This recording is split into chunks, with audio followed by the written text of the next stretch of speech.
Good morning to all. Here we are going to study about a new part of our lesson, Sangam literature.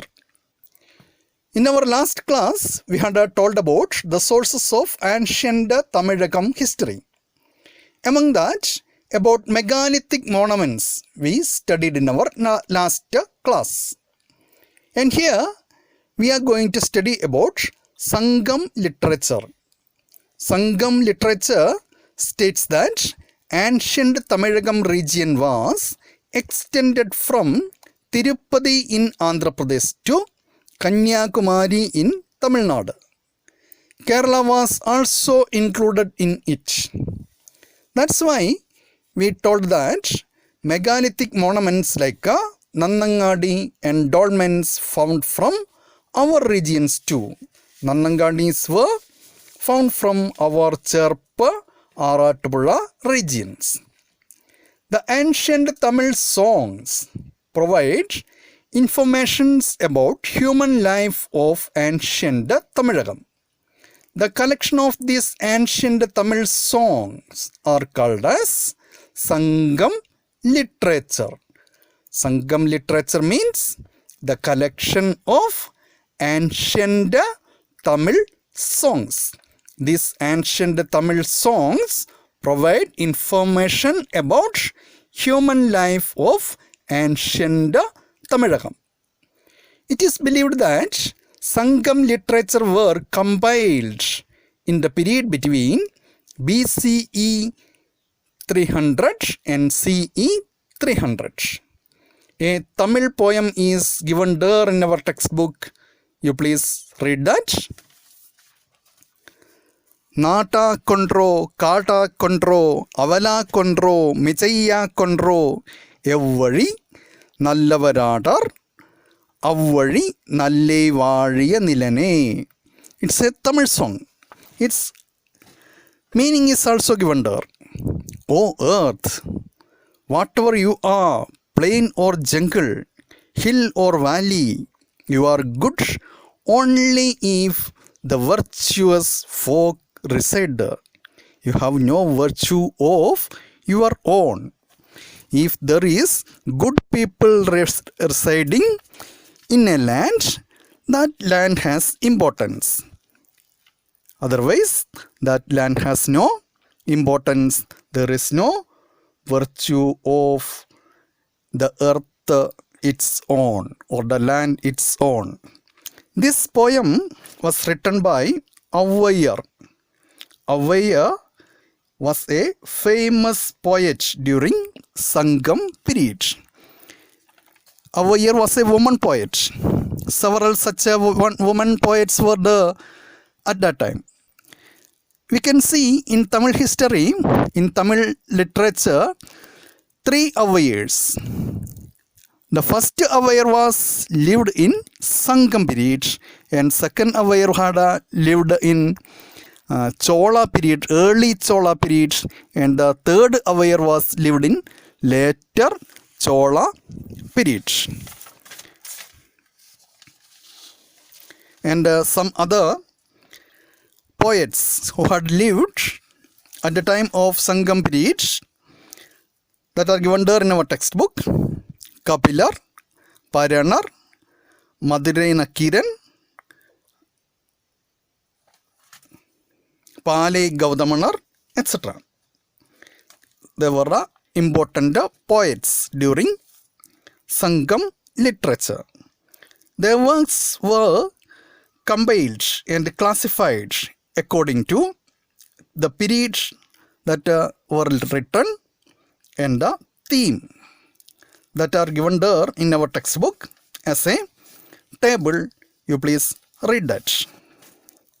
Pattupattu, Tirumurugattupadai, Madurai Kanchi.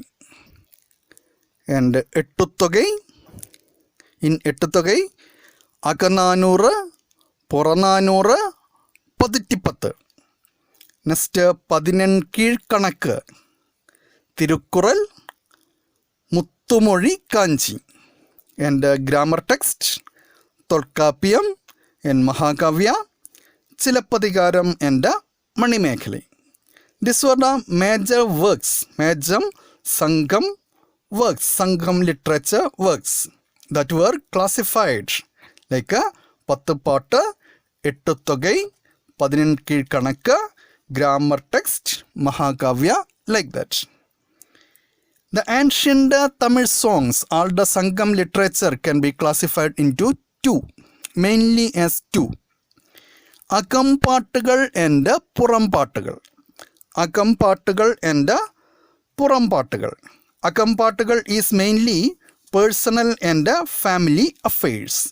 And the Purampattugal treat external affairs like war and trade.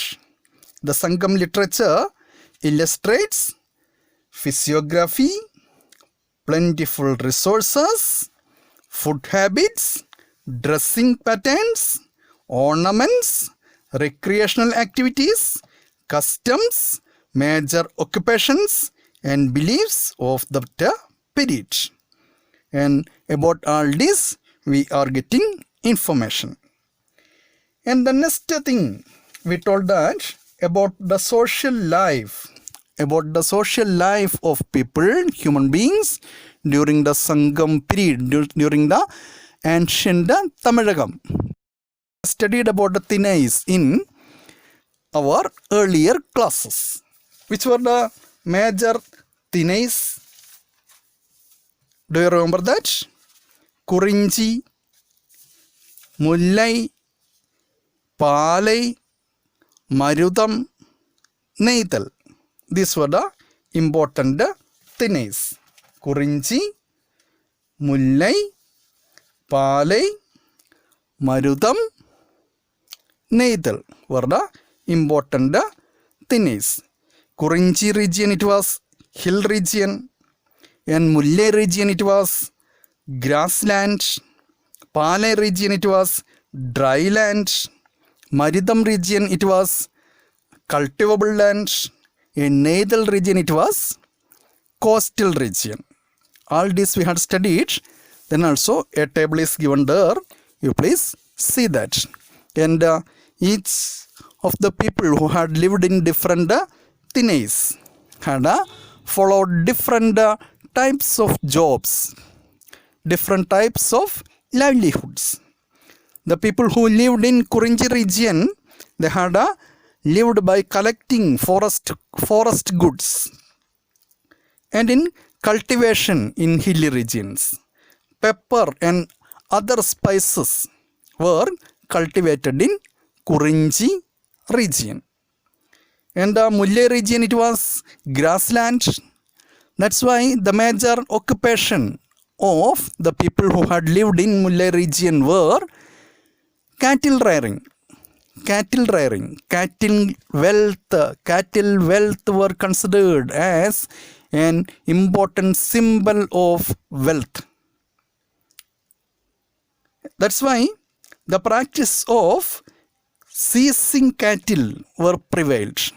That was the major profession or occupation of the people who lived in Palai region. Palai region, it was dry land.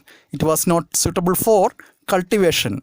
That's why the people who lived there had found their livelihood by seizing cattle and other products from the people who are traveling through that region. And Marudam region, it was cultivable land. That's why sugar, rice, that type of agricultural crops were cultivated in such a region. Marudam region, it was marshy land, cultivable region. And the coastal region, the people who lived in coastal region, they had collected the fishes from sea and made salt from seawater. That was the major occupation of the Neithal people. Neithal people means the people who lived in Neithal land. That means the coastal region. All these are about the social life of ancient Tamilakam.